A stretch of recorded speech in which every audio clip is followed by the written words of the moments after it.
ममता बनर्जी जो कह रहे हैं एनआरसी नहीं लागू होने देंगी, तो एनआरसी जो है नेशनल एक उसका माँ। और दूसरी बात वो कह रहे हैं उनके पीछे उनका स्वार्थ है। अभी जब इलेक्शन हुए तो इलेक्शन में क्या हुआ, ममता बनर्जी बहुत कमज़ोर थी। तो ममता बनर्जी ने क्या किया, इन वोटरों को जब उनसे मीटिंगें की, उनको बताया कि तुम बाहर कर दिए जाओगे, तो लोग सड़कों पे उतर आए।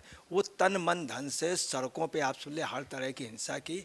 मैं आपको बता रहा हूँ, असम का जो आंदोलन हुआ था, आल असम गण परिषद का, फूकन और महंतू, उसी तरह बंगाल में हो जाएगा बड़ा जबरदस्त अगर ममता बनर्जी ने इसी तरह से प्रश्रय दिया। भारत का जनसंख्या अनुपात ये सब डिस्टर्ब हो जाएगा और भारत जो है भारत नहीं रहेगा। ममता बनर्जी ने इसके लिए क्या किया, वोट पक्का करने के लिए इमामों को 3,000 रुपये का वो कर दिया भत्ता, और जो मंदिर के पंडित हैं उनको सिर्फ 1,500 रखा। उनको भी आपको बताने कौन, जो बंगाल के सबसे बड़े 3 मंदिर हैं काली, उनमें सिर्फ एक एक पुजारी को किया। मैं अंजलि मिश्रा, स्वागत है आप सभी का एचटीवी न्यूज पर। आपको बता दें कि पश्चिम बंगाल की मुख्यमंत्री ममता बनर्जी ने एनआरसी को लेकर एक बार फिर बयान दिया है और उन्होंने कहा है कि असम में जब इसे लागू किया गया तो कई लोगों के नाम नहीं आए थे, जिसके बाद हम पश्चिम बंगाल में इसे लेकर प्रदर्शन कर रहे थे।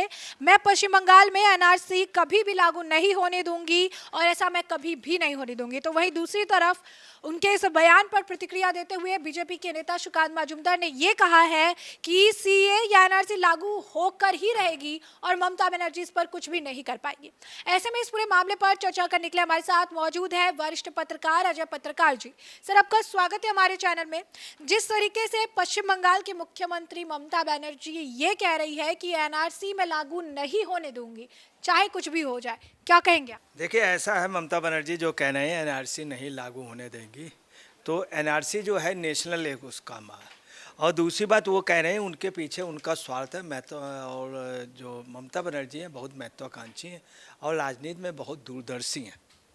उन्होंने क्या किया है आपको बताना है कि है क्या कि उन्होंने एक योजनाबद्ध तरीके से काफ़ी वर्षों से वहाँ पे जो बांग्लादेश के वोट हैं रोहिंग्या को, इनको उनके प्रति कमिटेड है और वो लोग इनके प्रति बिल्कुल डेड ऑनेस्ट है। और इन्होंने क्या किया, जो भी बांग्लादेशी आए उनको प्रश्रय दिया, बसाया, उनके लिए गए और उनके लिए लड़ी और प्रदर्शन किया, उनके फेवर में खुल करके जम के प्रदर्शन किया।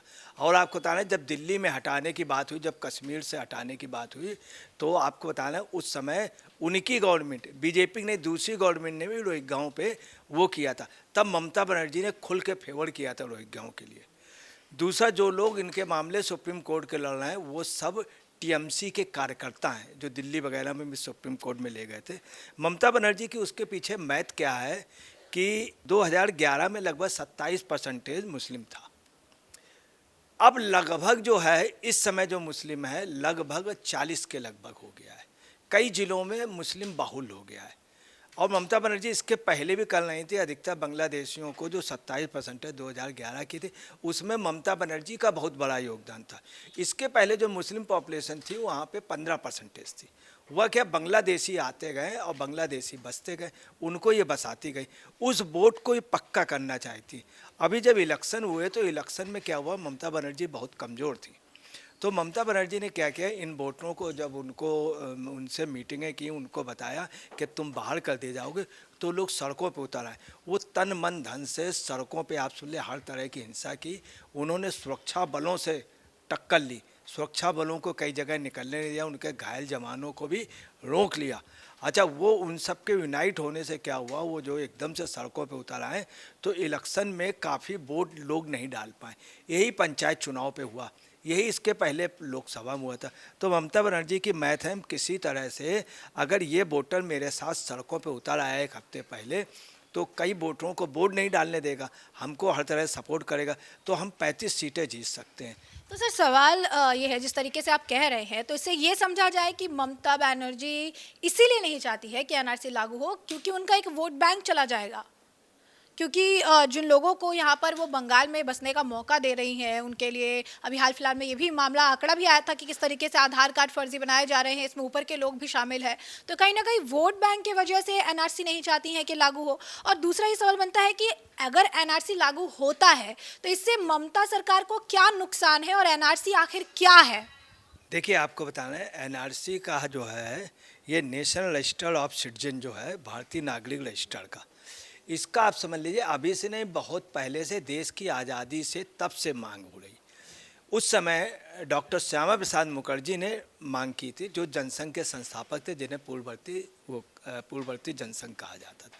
इसके अलावा उस समय के तमाम नेताओं ने, कांग्रेस के राजर्षि टंडन जी ने इस पर मांग की थी, और तमाम बड़े नेताओं ने, इवन लाल बहादुर शास्त्री ने भी इस बात को स्वीकारा था, जो लोग बाहर के लोग हैं उनको नागरिकता के अधिकार नहीं मिलने चाहिए।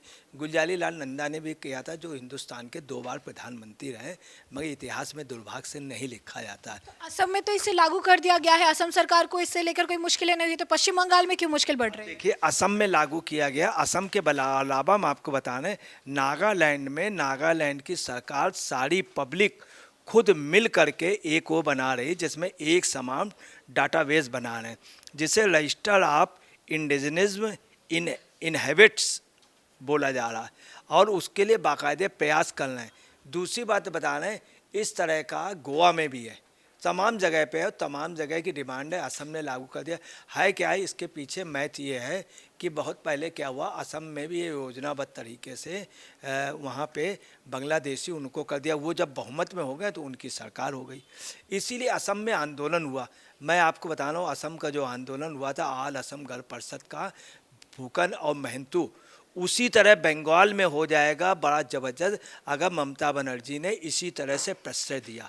वहाँ पे जन विद्रोह हो जाएगा, क्योंकि जो लोग पुराने नागरिक हैं वो सब बाहर होते जा रहे हैं, वो अल्पमत में होते जा रहे हैं सब। ममता बनर्जी के पास वोट, मगर हम आपको बता रहे हैं कि ये सिर्फ थोड़े दिन की है। एनआरसी लागू होगा, अमित शाह ने कह दिया हर हाल में लागू होगा। यानी साफ तौर पर आप ये कहना चाहते हैं कि पश्चिम बंगाल में अगर आबादी की बात कर ले तो एक ऐसा तबका है, एक ऐसी आबादी है जो चाहती है कि एनआरसी लागू हो, और कुछ ऐसे लोग हैं, बांग्लादेशी घुसपैठिए हैं, जो कि ममता सरकार को वोट भी डाल रहे हैं और चाहते हैं कि एनआरसी जैसी कोई चीज़ ना आए, वरना उन्हें जो है यहाँ से हटा दिया जाएगा, रिहैब कैंप वगैरह में डालेंगे। देखिए, जो वो लोग जान रहे हैं कि अगर दूसरी कोई गवर्नमेंट आ गई तो निश्चित तौर पर वो हो जाएगा। मैं आपको बहुत क्लियर बताऊं, 2 चीज़ें जो बहुत असंभव थी, कभी भी संभव नहीं थी, कि बंगाल में जो लोग भी मालदा वगैरह में जाते थे वो इधर भी चले जाते थे, पाकिस्तान बांग्लादेश भी चले जाते थे। कैसे अमित शाह ने कैसे बाउंड्री बना ली, बहुत टफ पोजीशन थी, हजारों किलोमीटर की सीमा, वहाँ पे एक घर पे एक कमरा उधर है बांग्लादेश की सीमा में, एक इधर है, आधा आंगन उधर आधा इधर, कैसे इन्होंने वो कर ली। कोई भी बांग्लादेशी अब वैसे नहीं आ पा रहा सीमा से डायरेक्ट क्रॉस होकर के। अब ममता बनर्जी दूसरे तरीके से बुला रही, तो ये निश्चित है कि जो भी आमदनी हो रही थी, इनकी आमद हो रही थी बाहर से, वो रुक जाएगी अगर आ गए। इसीलिए रोहिंग्याओं और इनको बांग्लादेशियों पे इन्होंने डर क्रिएट कर दिया है, और वो तन मन धन से पैसा लगा रहे हैं उस पर, और लोग भी लगा रहे हैं, बाहर से जार्ज सोल लगा रहे हैं, बांग्लादेश लगा हुआ है, पूरा बर्मा लगा हुआ है, कई कंट्रियां लगी हुई हैं, और कई बड़ी गल्फ की कंट्रियां, कि भारत के है क्या, इससे भारत का भौगोलिक वो, भारत का जनसंख्या अनुपात, ये सब डिस्टर्ब हो जाएगा, और भारत जो है भारत नहीं रहेगा। वो आप समझ लीजिए ये पोजीशन हो जाएगी कि भारत पाकिस्तान में तब्दील हो जाएगा। ये इनकी, अभी ममता बनर्जी ने इसके लिए क्या किया, वोट पक्का करने के लिए इमामों को 3,000 रुपये का वो कर दिया भत्ता, और हर गांव में अगर थोड़ा सा भी कहीं पे भी लोग बैठ कर के वो इबादत करते हैं तो उनको 3,000, और जो मंदिर के पंडित हैं उनको सिर्फ 1,500 रखा। उनको भी आपको बताने कौन, जो बंगाल के सबसे बड़े 3 मंदिर हैं काली, उनमें सिर्फ एक एक पुजारी को किया पूरे एरिए में।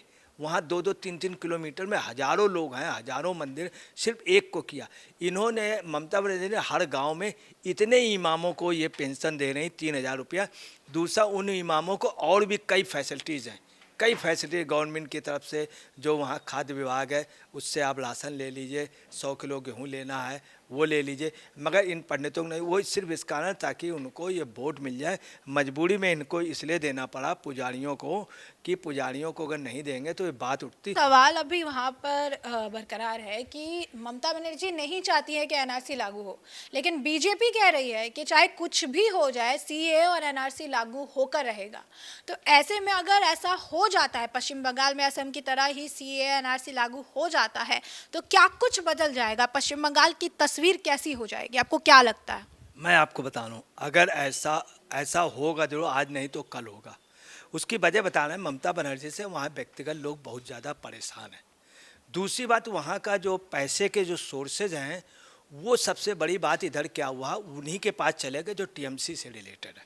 जो टीएमसी से वहाँ पे मवालियों का और जितने पाड़ा हैं, और ख़ास तौर से जो फाड़ी है, फाड़ी का मतलब पुलिस स्टेशन, तो बंगाल में जितनी फाड़ी है उसमें आप मोस्टली जो है उसमें सिर्फ टीएमसी का ही चल रहा, जैसा भी वो फाड़ी मतलब वो थाने में जो चाहते हैं वही चल रहा। दूसरा, बंगाल कल्चर में मेन चीज़ एक ये भी है कि चिट फंड और सेविंग, तो अधिकतर जो सेविंग का है, चिट फंड का, ये बंगाल कल्चर में रहा। लॉटरी भी वहीं से हुई और वहाँ मोस्टली आदमी वो कभी कभी कह देते हैं, तो उसी में सब इनका है।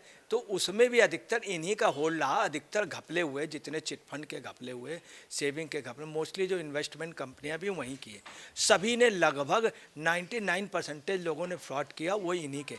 काफ़ी इनके स्कैम है, इनके भाई के स्कैम है, इनकी पार्टी के स्कैम है, और तमाम वहीं ममता बनर्जी का ये भी कहना है कि बीजेपी और कांग्रेस और कम्युनिस्ट ये तीनों एक है। ये भी एक वजह है कि तीनों इनको हराने में लगेंगे, और क्या होगा उसका बेनिफिट बीजेपी को मिलेगा, क्योंकि बीजेपी जब वहाँ लड़ेगी 2024 में, तो वो लोग देखेंगे कि हमारे एमएलए भी एक भी नहीं जीता है, सांसद भी नहीं जीते हैं। तो होगा क्या कि उस समय कांग्रेस के काफ़ी लोग ये महसूस कर रहे हैं ममता बनर्जी की वजह से कांग्रेस वहाँ पे ख़त्म हो जाएगी, तो वो बीजेपी की ओर मुड़ रहे हैं कार्यकर्ता। तो है क्या, मैं आपको बता रहा हूँ कि निश्चित तौर पे बंगाल के इलेक्शन में बीजेपी मूव कर जाएगी। जब वो एक एमएलए से 79 एमएलए पे पहुंच गए और हर जगह सेकंड में है। ताजुब ये, सिर्फ 3 जगह बीजेपी नंबर 3 पे है, कांग्रेस का एक भी एमएलए नहीं जीता। तो है क्या कि आपको बताना है, एनआरसी लागू होगा और ये कुछ नहीं कर पाएंगे। शुभेंद्र अधिकारी ने भी यही कहा, सुशांत जी ने कहा, अमित शाह ने बहुत स्पष्ट रूप से कह दिया कि और ये बहुत छोटी सी चीज़ है बंगाल के लिए। ममता बनर्जी, अमित शाह वगैरह इतने माइंडेड लोग हैं जो 370 जो इन्होंने बाउंड्री बना ली, तो ये चीज़ हम आपको बताना है। जो हिंदुस्तान जैसे देश में नोटबंदी कर लें, और भी आपने देखा होगा 1000 का नोट बंद हो गया, कहीं कोई हल्ला नहीं मचा, उस समय लोगों ने खेल दिया उस नोटबंदी में। तो आपको बताना है, इनके लिए एनआरसी लागू करा लेना इतना आसान होगा कि पूछे नहीं। इन्होंने जो कहा है कि मोदी की सरकार 6 महीने है, तो मैं आपको, जो हम लोगों को लग रहा है, हकीकत है कि ममता बनर्जी की सरकार जो है वो 6 महीने चल पाएगी कि नहीं ये होगा, मगर 6 महीने के बाद ममता बनर्जी की सरकार 4 पहिए से पहिए उनके चरमरा जाएंगे। तो जैसा कि आपने आज पत्रकार जी को सुना, उन्होंने स्पष्ट तौर पर कहा है कि एनआरसी ना लागू हो, इस तरीके के बयान पश्चिम बंगाल के मुख्यमंत्री ममता बनर्जी एक